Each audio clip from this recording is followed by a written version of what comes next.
Hey everyone, in this video, I will be showing you CSGO 2 More FPS Steam launch commands for FPS boost.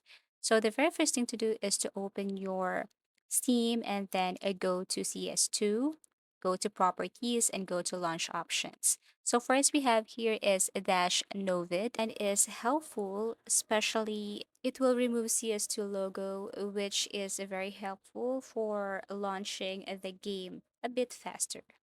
Next, we have here is Dash High. It will help the game, launch with maximum priority. Dash Frag, and you have to put the number of your monitor refresh rate.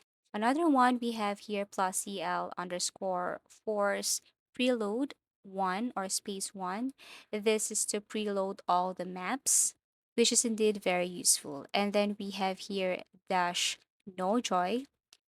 This is to remove gamepad support from game. And this one is very useful to somehow free up space or free up a little bit of the RAM.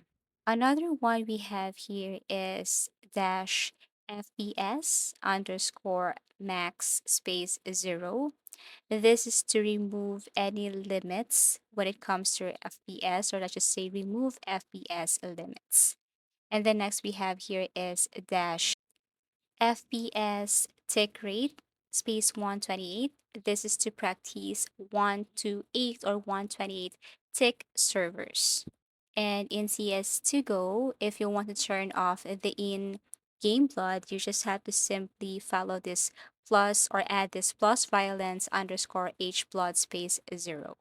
And that's it. Now, if you want to acquire some extra FPS, you can simply add the following. We have here dash no sync, we have dash noi px, and then dash no AA fonts. So I do really hope this video helped you. So if you have found this video helpful, please leave a like and subscribe to our channel. Thank you for watching and see you in our next tutorials.